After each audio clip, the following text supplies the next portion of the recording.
Dear students, आज हम sense organs का दूसरा पार्ट करते हैं जिसमें हम आइज़ के बारे में स्टडी करेंगे। पहले ईयर्स हम कर चुके हैं, आज आइज़ के बारे में स्टडी करेंगे। So this is the structure of eye. ये एक आई का पूरी तरह से स्ट्रक्चर है। ये जो स्फेरिकल आपको दिख रहा है आई बॉल है, ये ऑर्बिट के अंदर लाई करता है या रहता है और बाहर से केवल इसका 1/5 पार्ट विजिबल होता है। आई बॉल में 6 मसल्स होती हैं जो इस पूरे आई बॉल को ऑर्बिट में घुमाती हैं।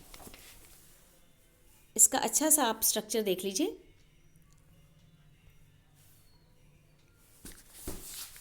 तो अपन बात कर रहे थे आई बॉल में 6 मसल्स होती हैं जो उसको आई बॉल में घुमाती हैं। इन मसल्स में 4 रेक्टस मसल्स होती हैं और 2 ऑब्लिक मसल्स होती हैं। ये आई बॉल ऑप्टिक नर्व द्वारा सप्लाइड रहता है जो सेकंड क्रेनियल नर्व होती है।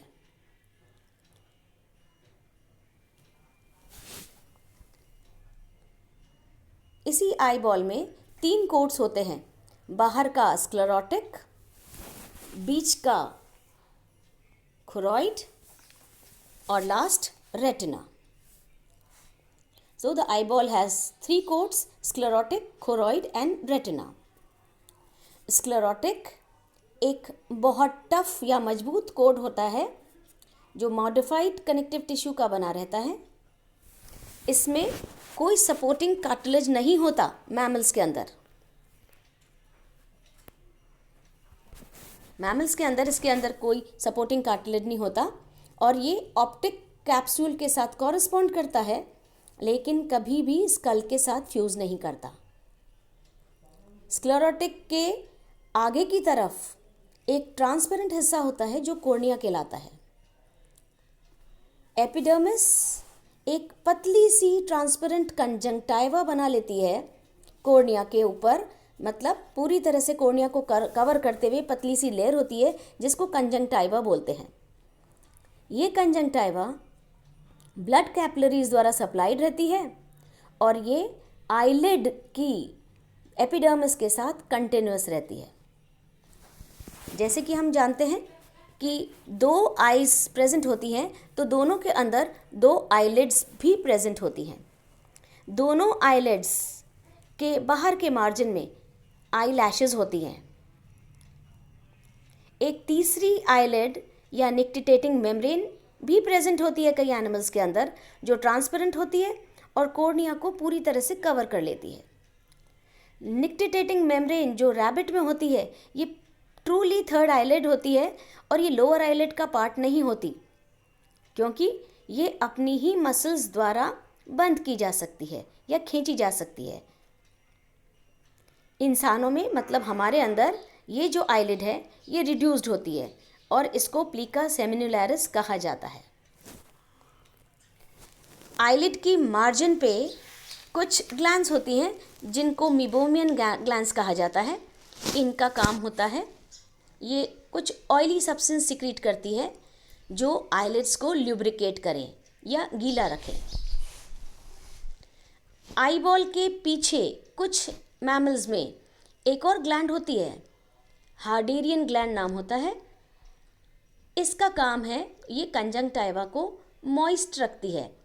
इंसानों में और रैबिट में हार्डेरियन ग्लैंड नहीं होती।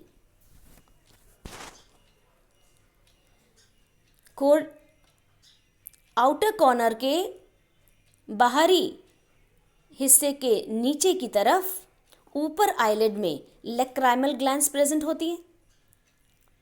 इन ग्लैंड्स का काम वाटरी टीयर्स प्रोड्यूस करना होता है। ये आइस के सरफेस पे टीयर्स को प्रोड्यूस करती हैं और जो एक्सेस या ज़्यादा आंसू हो जाते हैं वो ड्रेन कर जाते हैं लैक्राइमल डक्ट द्वारा नाक के अंदर। इसीलिए जब भी इंसान रोता है या कोई रोता है तो उसके नाक से भी पानी बहने लग जाता है। सो दीज़ा ये जो आंसू जो नाक के द्वारा बह जाते हैं। दूसरी लेयर है जिसको खोरॉइड कहते हैं। ये लूज कनेक्टिव टिश्यू की बनती है, लूज होती है लेयर, लेकिन इसमें highly vascular connective tissue present होता है और डार्क ब्राउन पिगमेंट होती है। कोरॉइड के एकदम सामने वो एक थिकन्ड स्ट्रक्चर बनाता है जिसको सिलियरी बॉडी कहते हैं। इसके अंदर ब्लड वेसल्स, ग्लैंड्स और सर्कुलर और मेरिडोनियल सिलियरी मसल्स पाई जाती हैं। इसका बहुत इंपॉर्टेंट काम रहता है प्यूपल को बड़ा और छोटा करने में। इस सिलियरी बॉडी के एकदम सामने कोरॉइड स्क्लेरोटिक लेयर से सेपरेट होता है और आगे की और अंदर की तरफ आइरिस की तरफ पास हो जाता है। इसमें भी मसल फाइबर्स पाए जाते हैं। आइरिस के ठीक बीच में एक छेद होता है, एन अपर्चर, जिसको प्यूपल कहते हैं। आइरिस की मसल्स प्यूपल का साइज ऑल्टर कर सकती है, चेंज कर सकती है। जब भी लाइट ज़्यादा होती है, कम होती है, या डिस्टेंट ऑब्जेक्ट होती है, या निकट की चीज़ होती है, प्यूपल का साइज चेंज हो जाता है। And it is the ciliary muscles and the iris which participate in forming an image at that time. Iris eyeball को डिवाइड कर देती है एक एंटीरियर या आगे की तरफ छोटा चेम्बर जिसको एक्वस ह्यूमर कहते हैं और एक बड़ा चेम्बर जिसको विट्रस चेम्बर कहते हैं। बिहाइंड द एंटीरियर चेम्बर के पीछे एक स्पेस होती है जिसको पोस्टीरियर चेम्बर कहते हैं, जो आइरिस और लेंस और सस्पेंसरी लिगामेंट्स के बीच में पाई जाती है। सो anterior chamber, posterior chamber and vitreous chamber, ये 3 तरह के चेम्बर्स बनते हैं। एंटीरियर चेम्बर और पोस्टीरियर चेम्बर में वाटरी एक्वस ह्यूमर या फ्लूइड भरा रहता है, जबकि विट्रस चेम्बर एक और तरह की फ्लूइड से भरी रहती है जो जिलेटिनस होता है। इसको विट्रस ह्यूमर कहते हैं। ये विट्रस ह्यूमर आगे से पीछे की तरफ छिद्रित रहता है या परफोरेटेड रहता है from front to behind by a narrow tube जिसको हाइलॉइड कैनाल कहते हैं। इसके अंदर ब्लड वेसल्स पाई जाती हैं एम्ब्रियोनिक अवस्था में, लेकिन जैसे ही वो व्यक्ति बड़ा होता है ब्लड वेसल्स डिसअपियर कर जाती हैं। तो there is no supply of blood. Behind the iris के पीछे एक ट्रांसपेरेंट बाइकॉन्वेक्स लेंस होता है। ये सस्पेंसरी लीगामेंट से सिलियरी बॉडी के साथ अटैच रहता है। अब लास्ट लेयर होती है जिसको हम रेटिना कहते हैं। रेटिना सबसे अंदर की लेयर होती है, आईबॉल का तीसरा कोट होती है। रेटिना देखिए आप, रेटिना आईबॉल का तीसरा कोट होती है और उसका स्ट्रक्चर बेसिकली सारे एनिमल्स में सेम रहता है। जैसे फ्रॉग में भी वही रहता है जो हमारे अंदर रहता है। रेटिना के अंदर एक बाहर की लेयर होती है जो पिगमेंटेड सेल्स की बनी रहती है, जो खोरॉइड के एकदम लगती भी होती है, और अंदर की लेयर जो रेटिना प्रॉपर होती है वो पिगमेंटेड सेल्स की होती है, वो सेंसरी सेल्स की होती है। तो बाहर की तरफ होती है पिगमेंटेड सेल्स की लेयर और अंदर की तरफ सेंसरी लेयर की सेल्स। रेटिना प्रॉपर में बदले में 2 लेयर होती हैं। जो बाहर की तरफ तो होती है रॉड्स और कोन्स की, जो विजुअल सेल्स या फोटो रिसेप्टर्स कहलाती है। रॉड्स में एक पर्पल पिगमेंट होती है जो रोडोप्सिन कहलाती है या विजुअल पर्पल कहलाती है, और इसका काम होता है कि ये अलग अलग लाइट और डार्क की डिग्रीज को डिस्टिंग्विश कर सकती हैं। जबकि कोन्स में एक पिगमेंट होती है जो आयोडोप्सिन या विजुअल पर्पल कहलाती है। कोन्स का काम होता है, ये कलर विजन के साथ इनका काम होता है, ये कलर परसीव करते हैं, जबकि रॉड्स लाइटनेस और डार्कनेस को रिसीव करती हैं या परसीव करती हैं। कलर विजन भले ये करते हों, लेकिन केवल प्राइमेट्स होते हैं जो कलर्स को परसीव कर सकते हैं या प्रॉपरली देख पाते हैं। रेटिना की जो मिडिल लेयर होती है उसमें बाइपोलर गैंग्लियन सेल्स होती हैं। ये बाइपोलर गैंग्लियन सेल्स रॉड्स और कोन्स के साथ कनेक्शन बिठाती हैं एक तरफ, और अंदर की लेयर रेटिना प्रॉपर के साथ दूसरी तरफ कनेक्शन बिठाती हैं। जो सबसे अंदर की लेयर होती है रेटिना की, उनको गैंग्लियन सेल्स होती हैं, वो जिनकी एक्सॉन्स पूरी तरह से इनर लेयर में छाई रहती हैं, बिछी रहती हैं या उसको कवर करके रखती है एक मेरिडोनियल फैशन में, और फाइनली वहाँ से इकट्ठी होकर कन्वर्ज करती हैं पीछे की तरफ पोस्टीरियर फॉर्म में और ऑप्टिक नर्व बना देती हैं। ये ऑप्टिक नर्व आई के तीनों कोर्स स्क्लेरोटिक, खुरॉइड, रेटिना सारे को पास करते हुए पीछे की तरफ पोस्टीरियर एंड पे चले जाते हैं और एग्जिट करते हैं। ये पोर्शन जहाँ पे ऑप्टिक नर्व आई को छोड़ती है या एग्जिट करती है, एक एरिया बनाता है जो ब्लाइंड स्पॉट कहलाता है। इस एरिया में विजुअल सेल्स प्रेजेंट नहीं होती, इसीलिए इसको ब्लाइंड स्पॉट कहा गया है। आई के फ्रंट हाफ में रेटिना अपनी सेंसरी लेयर को खो देती है और केवल एक पिगमेंटेड लेयर की सेल्स कंटिन्यूड रहती है आगे से प्यूपल के एजेस तक। एक स्मॉल एरिया, एक छोटा सा एरिया रेटिना में लाइन अप रहता है ऑप्टिकल एक्सिस के, जिसको येलो स्पॉट कहते हैं। इसको एरिया सेंट्रालिस में ये जाता है, यहाँ पे येलो पिगमेंट पाई जाती है। ये जो एरिया है, एरिया सेंट्रालिस, ये एक छोटा सा डिप्रेशन होता है जिसको फोविया सेंट्रालिस कहते हैं, और ये वो एरिया है जिसमें सबसे ज़्यादा अक्यूट विजन बनती है। So this is the area which corresponds to most acute vision formation, और इसमें केवल कोन्स होते हैं।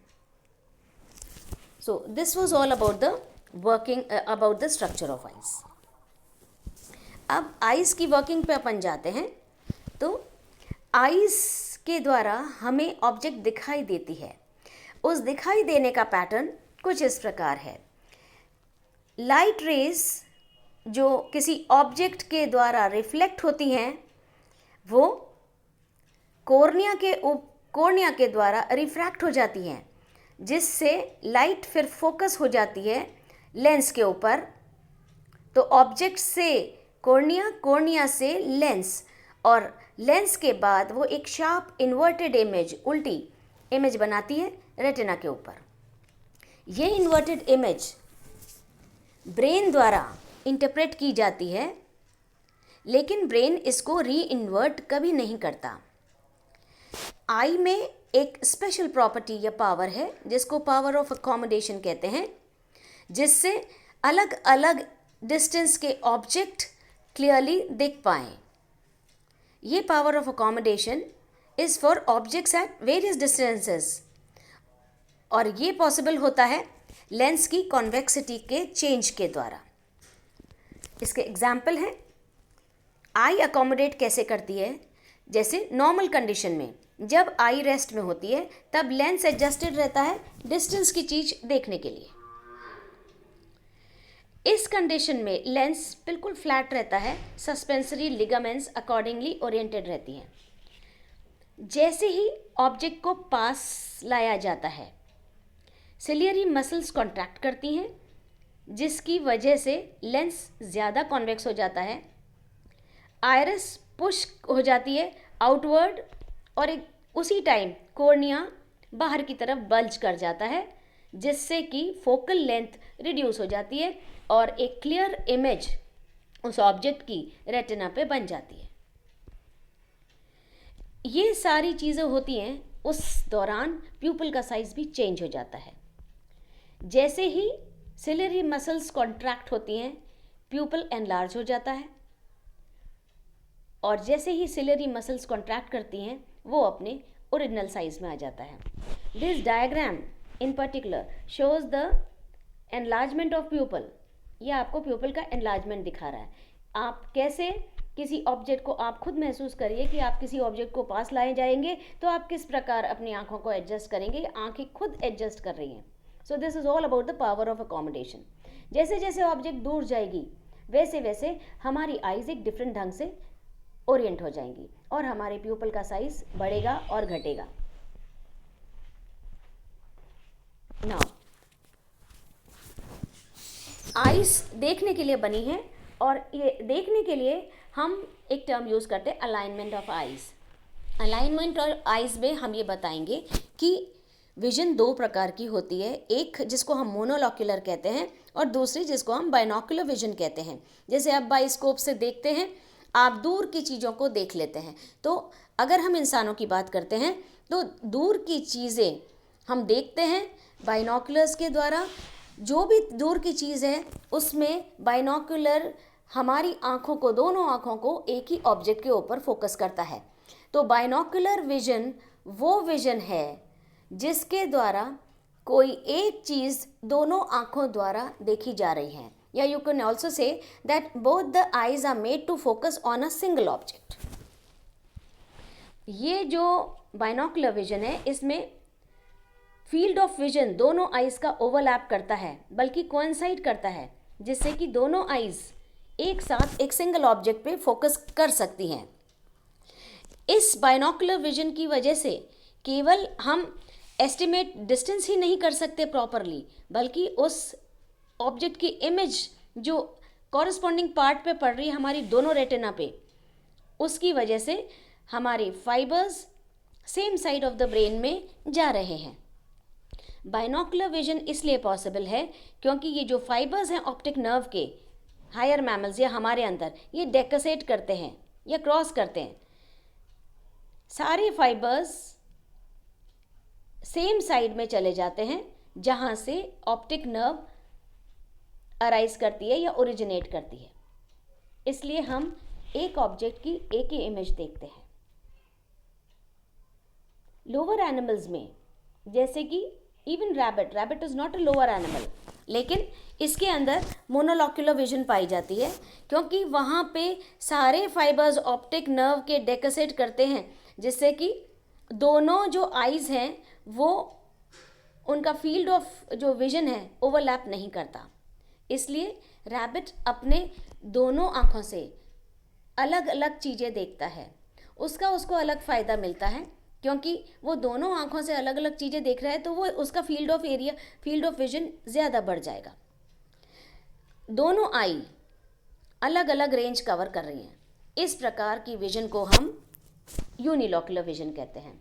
सो इन बाइनोकुलर विजन दोनों आईज एक ही ऑब्जेक्ट को देखती हैं जैसे कि हम, जबकि यूनिलॉकुलर विजन में दोनों आईज अलग अलग विजन एरिया कवर करके अलग ऑब्जेक्ट्स को देखती हैं।